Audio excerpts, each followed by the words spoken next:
we will take our unit 3 today comes every day. આજે આપણે આપણા ઇંગ્લિશનું ત્રીજો unit today comes every day એની ચર્ચા કરીશું, એની શરૂઆત કરીશું. ટુડે કમ્સ એવરી ડે, પહેલાં એનો અર્થ સમજી લઈએ. ટુડે એટલે આજે, કમ્સ એટલે આવે છે, અને એવરી ડે એટલે દરરોજ. આજ છે એ દરરોજે આવે છે. દરરોજ સવારે આપણે ઉઠીએ અને એમ કહીએ આજે મારે આમ છે, વળી પાછા આજ સાંજ પડે રાત પડે સૂઈ જઈએ, વળી આવતીકાલ સવારે ઉઠીએ, વળી પાછા આપણે બોલીએ કે આજ મારે આ કામ છે. તો એનો મતલબ કે આજ જે છે એ દરરોજ આપણા જીવનમાં આવે છે, એવું આપણે અહીંયા પાઠનું નામ છે. તો એમાં સૌથી પહેલાં એક્ટિવિટી 1 આપેલી છે, એમાં એક પોયમ છે, એને આપણે સમજી લઈએ. My dog listens to me when I talk. શું કહે છે અહીંયા? એક પાળેલા કૂતરા વિશે એક વ્યક્તિ પાળેલા કૂતરા સાથે વાત કરે છે, તો એ કૂતરા વિશે આપણને જણાવે છે કે કૂતરો એને કેવી રીતે હેલ્પફુલ છે, કેવી રીતે બંને જણા સાથે રહે છે. તો પહેલી લીટીમાં આપણને કીધું છે એણે કે my dog listens to me when I talk, એટલે કે જ્યારે હું બોલું છું, વેન આઈ ટોક, જ્યારે હું બોલું છું ત્યારે માય ડોગ લિસન્સ, મારો કૂતરો સાંભળે છે, સમજાવે છે આ બાળક છે કૂતરા વિશે કે જ્યારે હું બોલું છું ત્યારે મારો કૂતરો મને શાંતિથી સાંભળે છે. બીજી લાઈનમાં કીધું છે he goes with me for a walk, તે મારી સાથે ચાલવા પણ આવે છે. ગોઝ વિથ મી, આમ તો ગોઝ એટલે જવું, પણ વિથ મી એટલે સાથે આવવું, મારી સાથે આવવું, મારી સાથે ચાલવા માટે પણ આવે છે. When I sleep he is sleepy too, આગળ કહે છે કે જ્યારે હું ઊંઘું છું તો તેને પણ એ જ વખતે ઊંઘ આવે છે. જો પાળેલું કૂતરું હોય ને ઘરમાં, નાના છોકરાઓ કે એની સાથે મસ્તી કરતું હોય, એ નાનું છોકરું જેવું કરે એવું આ કૂતરો કરે. એ ઊંઘી જાય તો પેલો પણ ઊંઘી જાય, એ ચાલવા જાય તો એની પાછળ પૂંછડી પટપટાવતો ચાલવા જાય, બરાબર. એ નાનું બાળક કૂદકા મારતું તો આપણે એની સામે જોઈને એને એની જેમ કૂદકા મારે, એટલે એની નકલ કરે છે. તો અહીંયા એ કહે છે કે જ્યારે હું ઊંઘી જાઉં છું ત્યારે એને પણ ઊંઘ આવે છે. He does everything I do, હું જે કરું તે બધું જ તે કરે છે. બાળક કહે છે કે હું જે ક્રિયા કરું એ બધી જ ક્રિયા મારો પાલતુ કૂતરું પણ કરે છે. એમ પણ કૂતરું બહુ વફાદાર હોય, અને નાનું હોય જ્યારે પપ્પી એને આપણે કહીએ છીએ તો એટલું ક્યુટ અને એટલું વહાલું લાગે કે આપણે એને ખોળામાં બેસાડીને રમાડ્યા જ કરીએ. મોટું થાય પછી પણ એની સાથે લાગણી બંધાઈ ગઈ હોય, એટલે આપણને જે લોકોને કૂતરા પાળેલા હોય એ લોકોને એના કૂતરા વાલા જ હોય, એ પોતાને ગાડીમાં બેસાડીને પણ એ લોકો એને સાથે લઈ જાય, જ્યાં જાય ત્યાં એને સાથે લઈ જાય, અને એની એક માણસ, ઘરના માણસની જેમ જ એની સંભાળ લે છે. આગળ he has eyes that always show, તેની આંખો હંમેશા શો કરે છે એટલે બતાવે છે. તેની આંખો હંમેશા બધી જુદી જુદી બતાવે છે, મીન્સ કે તેની આંખો હંમેશા ખુલ્લી જ હોય છે, જોયા કરે છે ચારે બાજુ, શો કરે છે. હી નોઝ એવરીથિંગ આઈ નો, હું જે નો એટલે જાણું, હું જે જાણું છું તે બધું જ તે પણ જાણે છે. એનો મતલબ એવો થાય, હું જે જાણું છું તે બધું જ તે પણ જાણે છે. When I speak he always minds, speak એટલે બોલવું, અને માઇન્ડ એટલે મનમાં યાદ રહે એવી રીતે સાંભળવું. તો આનો મતલબ છે કે જ્યારે હું વાતો કરું છું ત્યારે તે હંમેશા ચૂપચાપ મને સાંભળે છે. He shares with me the things he finds, અને આગળ કહે છે કે તેને જે વસ્તુઓ મળે છે તે વસ્તુઓ તે મારી સાથે શેર કરે છે, એટલે કે એ વસ્તુ તે મને આપે છે. એને જે વસ્તુ મળે એ લાઈન આપણા હાથમાં આપે છે. When other people people say I am sad. જ્યારે બીજા લોકો મને બગડેલો કહે છે, આ બાળક પોતાની ફરિયાદ કરે છે કે જ્યારે બીજા લોકો મને એમ કહે છે કે તું ખરાબ છે, તું બગડેલો છે, ત્યારે he hangs his head and looks so sad. ત્યારે તે તેનું માથું નમાવી દે છે અને ઉદાસ થઈ જાય છે. જો આ કૂતરાને આ બાળક બંને વચ્ચે બહુ એટેચમેન્ટ છે, એટલે એ છોકરો બાળક કહે છે કે જ્યારે મારા ઘરના બીજા સભ્યો મને એમ કહે છે કે તું સાવ બગડી ગયો છે, ત્યારે આ કૂતરો મારી પ્રત્યે સહાનુભૂતિ દર્શાવવા માટે પોતાનું માથું લટકાવી દે છે અને ઉદાસ થઈને બેસી જાય છે. He cuddles up. Cuddles એટલે લાડ લડાવ. He cuddles up and licks my hand. તે મારી પાસે આવીને મને લાડ લડાવે છે અને મારો હાથ લિક્સ કરે છે એટલે ચાટે છે. And tells me he can understand. અને એવી બધી એક્શનો કરી અને મને તે એવું કહેવા માગે છે કે હું તને સમજી શકું છું. જો જ્યારે આ બાળકના ઘરના કોઈ સભ્યો એને એમ કહે કે ભાઈ તું સાવ બગડેલો છે, ત્યારે આ એનો કૂતરો જે વાલો છે એ શું કરે છે, માથું નમાવી ઉદાસ થઈને બેસી જાય. પછી થોડીક વાર રહી અને બાળકની પાસે જઈને એને આમ એના ખોળામાં જઈ જાય, એને પ્રેમ કરે અને પછી એનો હાથ ચાટી અને આવું બધું કરીને એ પેલા બાળકને એવું કહેવા માગે છે કે તું ચિંતા ના કર, તું કોઈ બગડેલું નથી, હું તને બહુ સારી રીતે સમજી શકું છું. બરાબર. તો આવી રીતે પાલતુ કૂતરું કેવી રીતે આપણી લાગણીઓને સમજતું હોય છે તેવું આપણને એ બતાવવામાં આવ્યું છે. હવે એના પછી શબ્દો આપેલા છે બી પાર્ટમાં. Right who does what with the help of the poem. Who does what, કોણ શું કરે છે એ આપણે આ પોયમની મદદથી શોધવાનું છે. તો પહેલું ઉદાહરણ આપેલું છે, એક તો બાજુમાં આપ્યું છે ડોગ અને બાજુમાં આપ્યું છે આઈ. કૂતરો ક્યારે શું કરે છે, ત્યારે આપણે શું કરીએ છીએ એ પ્રમાણે અહીંયા લખવાનું છે. તો એક્ઝામ્પલમાં આપેલું છે, પહેલું છે લિસન્સ. જ્યારે એ સાંભળે છે ત્યારે આપણે શું કરીએ છીએ, તો વચ્ચે લખેલું છે વેન, ત્યાં બધી જ જગ્યાએ આપણે વેન લખવાનું છે. અને આઈના પાર્ટમાં લખેલું છે ટોક, એટલે કે જ્યારે હું બોલું છું ત્યારે તે સાંભળે છે. પછી એ નીચેનું છે આપણે લખવાનું છે બોક્સ આપ્યું છે. બોક્સ છે તો બોક્સની સામે શું આવશે, વોક. જ્યારે હું ચાલું છું ત્યારે તે પણ મારી સાથે ચાલે છે. તો બરાબર, અહીંયા લખીશું આપણે વોક અથવા તો ગોઝ ફોર એ વોક, બંને રીતે લખી શકાશે. પછી આપી છે સ્લીપ. સ્લીપ, જ્યારે હું ઊંઘી જાઉં છું ત્યારે કૂતરો પણ શું કરે છે, સ્લીપ કરે છે, એ પણ ઊંઘી જાય છે, એને પણ ઊંઘ આવે છે.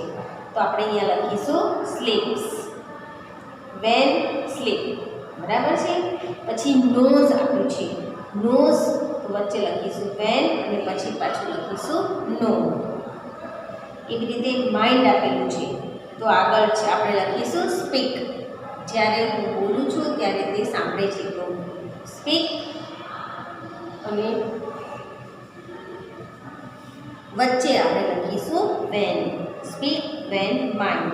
અને છેલ્લે આપ્યું છે ફાઇન્ડ્સ, ત્યારે વચ્ચે આપણે લખીશું વેન અને છેલ્લે લખીશું શેર. જ્યારે એને કોઈ વસ્તુ મળે છે ત્યારે તે મારી સાથે શેર કરે છે. હવે ત્યારબાદ એક્ટિવિટી 2 છે work in a group of 4. 4 જણાએ ભેગા થઈ અને કામ કરવાનું છે અને આખું નાટકને ડ્રામેટાઇઝ કરવાનું છે. 4 મિત્રો ભેગા થઈ અને જે ચર્ચા કરે છે તેના ઉપર આપણને આખો ડાયલોગ આપેલો છે, તો આપણે એને જોઈએ. Chimanlal is a doctor. Chimanlal doctor છે. Jethalal and Pethalal are his neighbours. Jethalal અને પેથાલાલ બંને તેના પાડોશીઓ છે. They are at Chimanlal's dispensary. Dispensary એટલે દવાખાનું. તેઓ ચીમનલાલના દવાખાને છે. ચીમનલાલ ઇઝ એડવાઇઝિંગ ધેમ.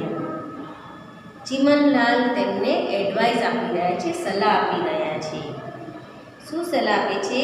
તો Chimanlal says Jethalal start doing exercises. શું કહે છે કે જેઠાલાલ કસરત કરવાનું શરૂ કરી દો.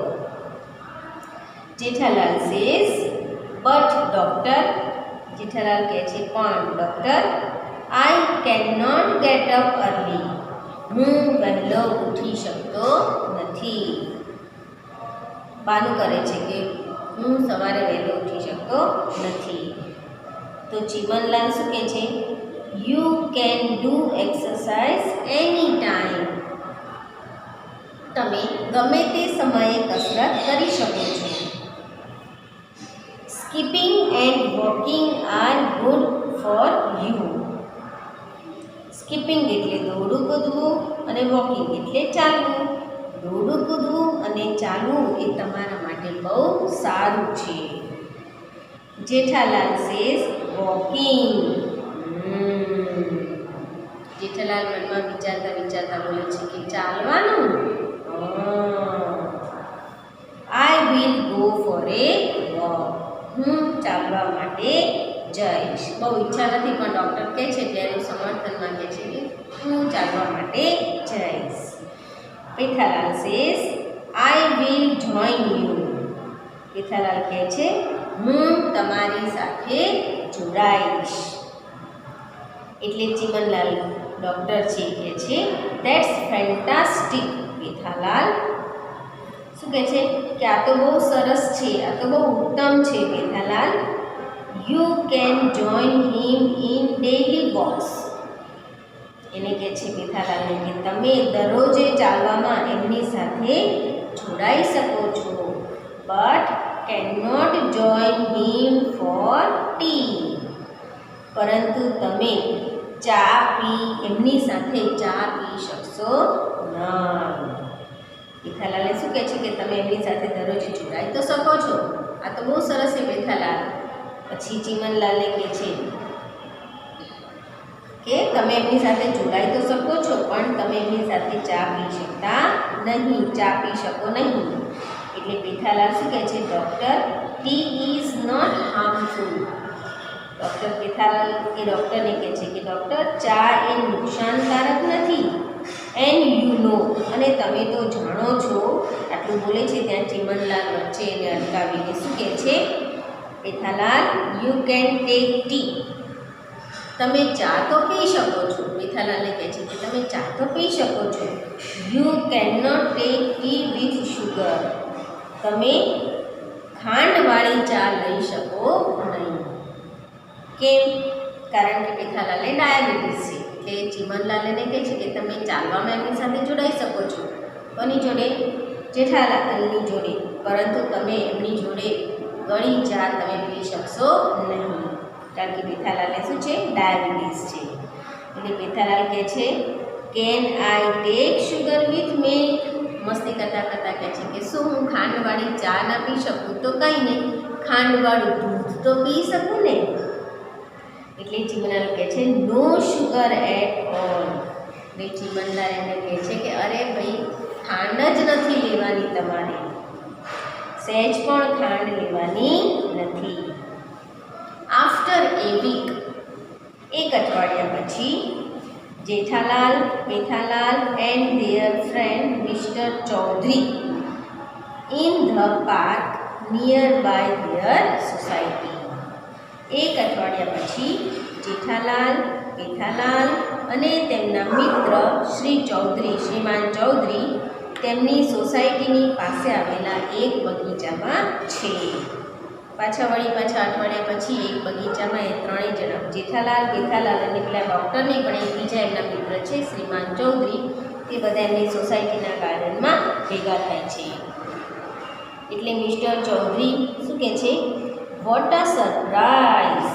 એકબીજા આ બધા ફ્રેન્ડ છે કે એકબીજાની મશ્કરી કરવામાં જ હંમેશા લાગેલા હોય છે.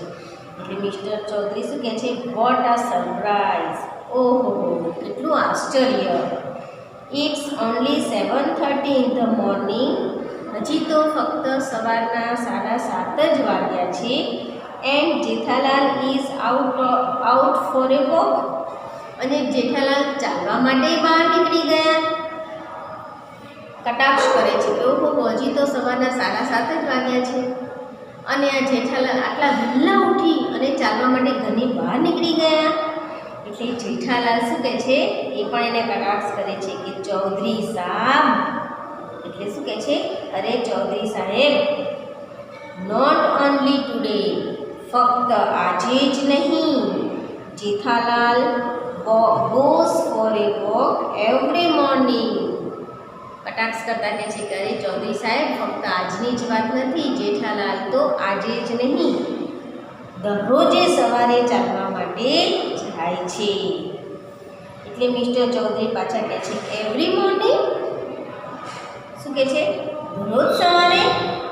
You were not here yesterday, એને પકડ્યા, ખોટું બોલ્યા ને એટલે એને પકડી પાડ્યા કે you were not here yesterday, તમે ગઈકાલે તો અહીંયા ન હતા. એટલે જેઠાલાલ કહે છે yesterday I got up late.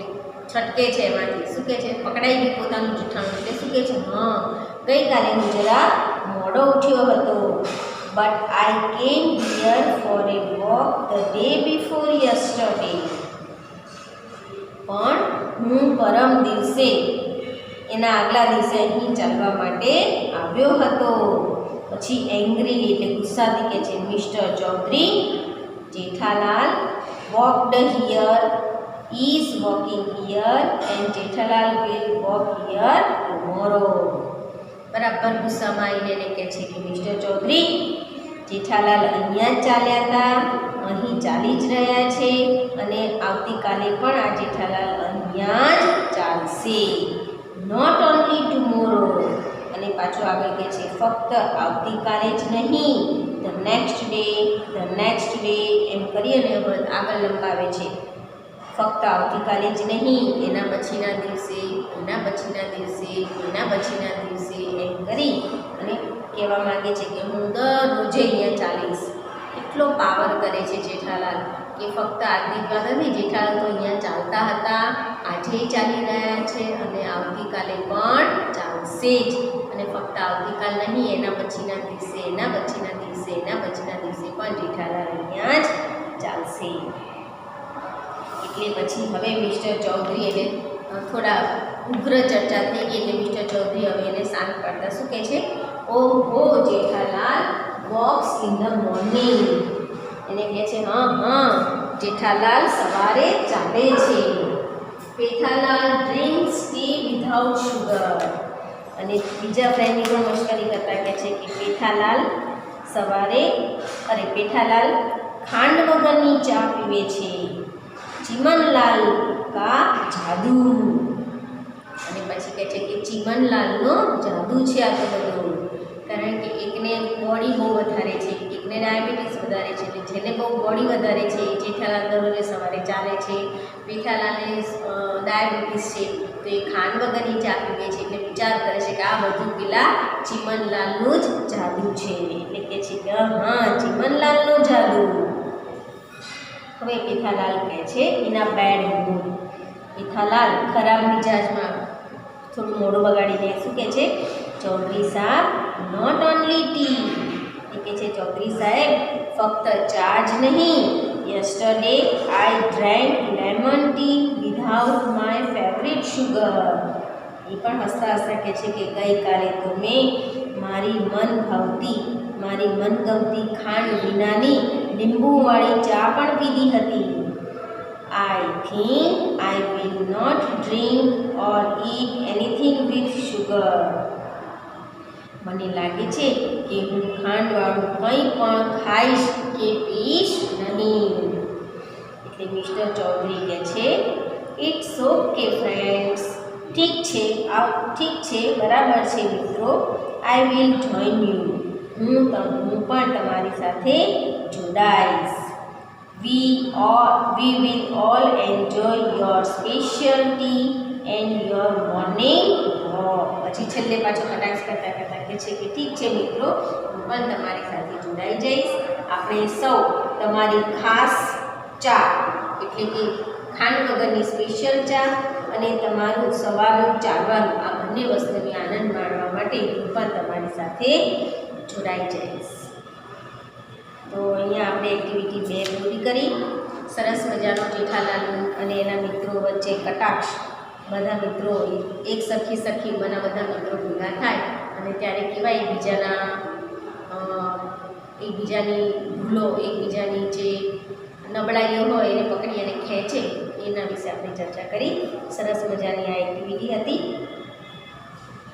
અહીંયા આપણે આપણું લેક્ચર પૂરું કરીએ છીએ. આગળની એક્ટિવિટી આપણે નેક્સ્ટ લેક્ચરમાં જોઈશું. Thank you.